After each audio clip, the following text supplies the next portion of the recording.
Hello third year. इससे पिछली वाली क्लास से 2 क्लासों से हम कीन्सियन मॉडल यानी कीन्स के रोजगार व आय के कीन्स के मॉडल के बारे में हम चर्चा कर रहे हैं, पढ़ रहे हैं। इससे पहली वाली क्लास में मैंने आपको बताया था कि प्रभावपूर्ण मांग के जो इससे रिलेटेड जो शब्द हैं उनके बारे में हम पढ़ रहे थे।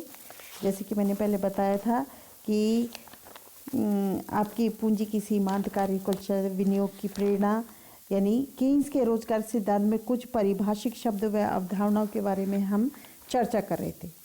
उपभोग की प्रवृत्ति के बारे में पूरा पढ़ा, विनियोग की प्रेरणा के बारे में पढ़ा पूरा, इसके डायग्राम और एमईसी को प्रभावित करने वाले तत्व और कीन्स के अनुसार ब्याज की दर का निर्धारण, इन सब चीज़ों के बारे में हमने पढ़ा। इस क्लास में हम कीन्स के रोजगार सिद्धांत व भारत में बेरोजगारी की स्थिति के बारे में थोड़ी सी चर्चा करेंगे और फिर उसके बाद कीन्स के आय के निर्धारण सिद्धांत को हम पढ़ेंगे। कीन्स ने अपने रोजगार सिद्धांत में विकसित पूंजीवादी अर्थव्यवस्थाओं पर ज़्यादा ध्यान रखा था, जहां समग्र मांग की कमी बेरोजगारी का प्रमुख कारण होती है। यानी कह सकते हैं कि कारखाने, मशीन, कच्चा माल जो भी पाए जाते हैं, लेकिन केवल माल की मांग के अभाव में श्रमिक बेकार हो जाते हैं। भारत में इस तरह की बेकारी कुछ उद्योगों में कभी कभी पाई जा सकती है, लेकिन हमारे देश में ज़्यादातर छिपी हुई या प्रच्छन्न बेरोजगारी का अधिक प्रभाव देखा जाता है। कृषि में आवश्यकता से अधिक लोग लगे हुए हैं, जिनके कम होने पर भी कृषि उत्पादन में नहीं घटेगा। कृषि के स्वयं के रोजगार की दशा पाई जाती है। किसान अपने पारिवारिक खेतों का काम करते हैं, लेकिन खेती के सामान्य पिछड़ेपन के कारण उसकी सीमांत उत्पादकता काफ़ी कम होती है। इससे उसकी आमदनी भी कम होती है। छोटे आकार के खेतों को आवश्यकता से अधिक लोग लदे हुए होते हैं, जिन्हें हटाया जाए तो अतिरिक्त श्रम काफ़ी मात्रा में उपलब्ध हो सकता है। हमारे देश में कृषि में साल भर के लिए श्रम की मांग नहीं पाई जाती। अर्थव्यवस्था में पूंजी का अभाव पाया जाता है। प्रतिवर्ष बढ़ी हुई श्रम शक्ति को रोजगार देने के लिए पर्याप्त पूंजीगत साधन व भूमि आदि नहीं पाए जाते।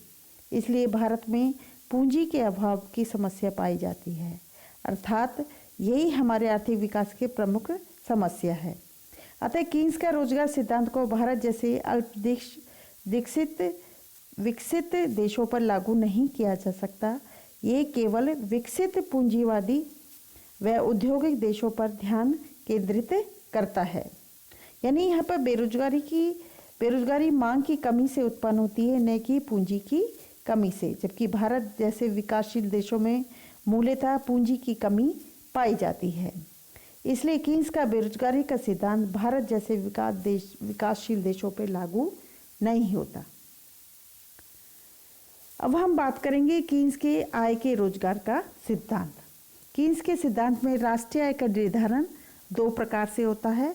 पहला, बचत व विनियोग की रेखाओं के परस्पर कटाव के आधार पर। दूसरा, उपभोग व विनियोग यानी C+I वक्र के 45 डिग्री रेखा के कटाव पर।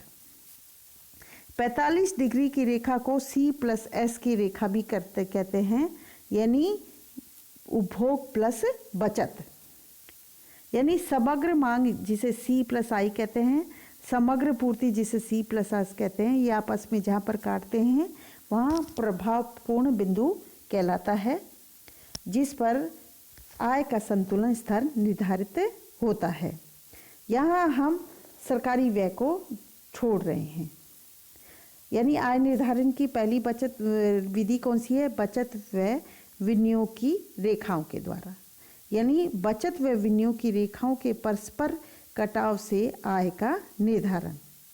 कीन्स के अनुसार बचत व विनियोग अलग अलग तत्वों पर निर्भर करती है। बचत पर आमदनी, परिवार की आवश्यकताओं, ब्याज दर, लोगों की आदतें आदि अनेक तत्वों का प्रभाव पड़ता है। विनियोग पर विनियोगकर्ता द्वारा भावी लाभ की आशाएं, सरकार की विभिन्न आर्थिक नीतियां, जनसंख्या के परिवर्तन, तकनीक आदि का प्रभाव पड़ता है। ये विनियोग की मात्रा में निरंतर हलचल उत्पन्न करते रहते हैं। आधुनिक समाज में बहुधा बचत करने वालों व विनियोग करने वालों के समूह में भी भिन्न भिन्न होते हैं। अधिकांश बचत तो परिवार के द्वारा की जाती है, लेकिन विनियोग व्यावसायिक फर्में करती हैं। इसलिए बचत व विनियोग अलग अलग तत्वों से प्रभावित होते हैं। यहाँ पर हम एक फंक्शन के रूप में करें तो कहेंगे कि S equal to function of Y, यानी S यानी बचत, Y क्या है यहाँ पर आय, और I यहाँ पर क्या है स्वचालित माना गया है, और बचत आय का फलन है, आय से प्रभावित होता है। विनियोग है वो यहाँ पर आय से स्वतंत्र है। अब आप डायग्राम देखिए।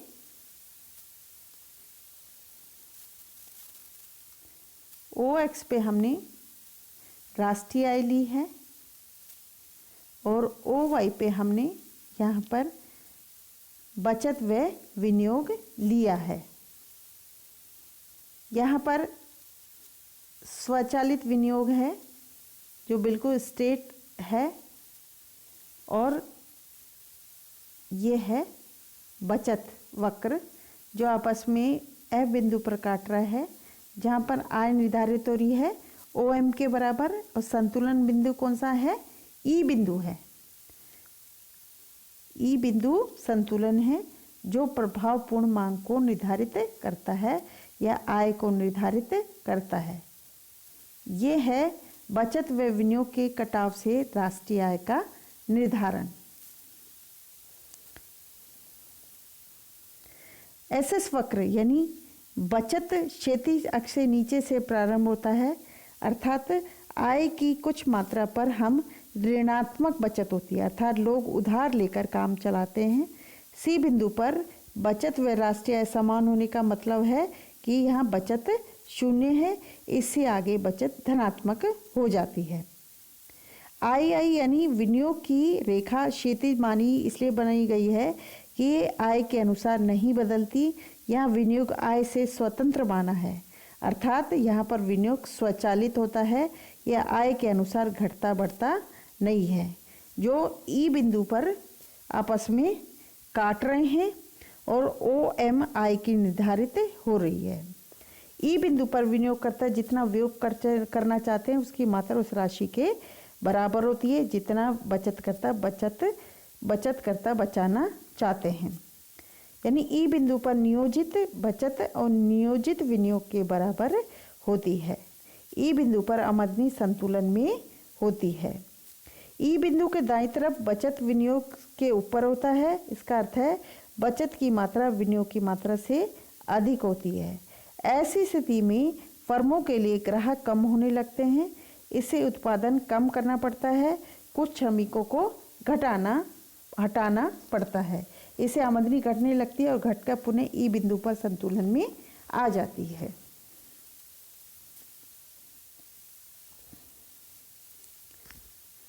ई के बाईं तरफ विनियोग की मात्रा बचत की मात्रा से अधिक होती है, इससे आमदनी के बढ़ने की प्रवृत्ति लागू हो जाती है।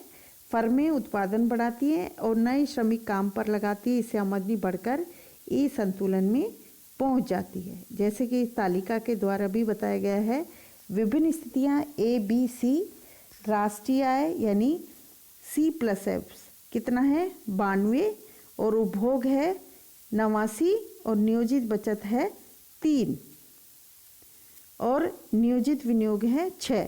अर्थात यहाँ पर विनियोग बचत से ज़्यादा है तो आय बढ़ेगी। B बिंदु पर देखिए राष्ट्रीय आय 101 है, उपभोग 95 है, नियोजित बचत 6 है, नियोजित विनियोग 6 है, दोनों बराबर है तो संतुलन की स्थिति है। C बिंदु जहाँ पर 110 राष्ट्रीय आय है, उपभोग 101 है, नियोजित बचत 9 है, नियोजित विनियोग 6 है, यानी यहाँ पर बचत विनियोग से ज़्यादा है तो आय घटेगी। अंततः अर्थव्यवस्था पुनः संतुलन की अवस्था में पहुँच जाती है।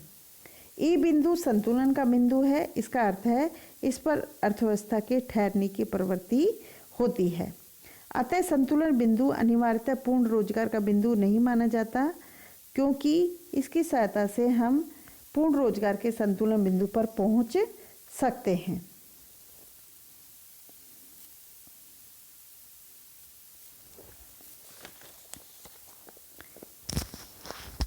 जो दूसरी विधि बताई गई है उसको हम कहेंगे समग्र मांग यानी C+I के समग्र पूर्ति यानी C+S के समानुपाती आय का निर्धारण। इसमें उपभोग व विनियोग की रेखाओं का उपयोग किया जाता है, जबकि प्रथम विधि में बचत व विनियोग की रेखाओं का प्रयोग किया गया है। दूसरी विधि को C+I की विधि भी कहते हैं। यह कुल आय व्यय पर अपना ध्यान केंद्रित करता है। कुल व्यय में उपभोग वस्तुओं का किया गया व्यय और विनियोग वस्तु पर किया गया व्यय शामिल होता है। 45 डिग्री रेखा होती है जो कि समग्र पूर्ति को बताती है, जैसे क्षैतिज आय भी होती है जो आगे हम रेखा चित्र के माध्यम से बताएंगे। जैसा कि चित्र में बताया गया है, OX पे हमने राष्ट्रीय आय ली है और OY पर हमने C+ समग्र मांग व समग्र पूर्ति को लिया है। ये 45 डिग्री लाइन है जो रेखा चित्र के बिल्कुल बीच में काटती है, जो कि समग्र पूर्ति को यानी C+S को बताती है। ये रेखा है हमारा उपभोग रेखा और इसमें जब विनियोग जोड़ते हैं तो ये C+I हो जाता है, यानी समग्र मांग को बताती है, जो E बिंदु को काटती है, जहाँ पर समग्र मांग समग्र पूर्ति दोनों बराबर है और आय निर्धारित है OM, यानी E बिंदु संतुलन का बिंदु कहलाता है, जिस पे आय का निर्धारण होता है। ये निर्धारण होता है, यह प्रभावपूर्ण मांग को निर्धारित करता है। आगे इस प्रकार दो विधियां हैं। पहली विधि हमने बताई थी उपभोग और बचत के विनियोग और बचत के द्वारा। दूसरी विधि समग्र मांग व समग्र पूर्ति के द्वारा आय का निर्धारण करता है। आगे की क्लास में हम गुणक के बारे में चर्चा करेंगे कि गुणक की क्या परिभाषा है, विनियोग को बढ़ा के एक अर्थव्यवस्था किस प्रकार बेरोजगारी को समाप्त कर सकती है, विनियोग के बढ़ने से आय भी बढ़ती है, विनियोग के घटने से आय भी घटती है, किस अनुपात में बढ़ती है, वो के बारे में यानी गुणक के बारे में विस्तार से चर्चा करेंगे। Thank you.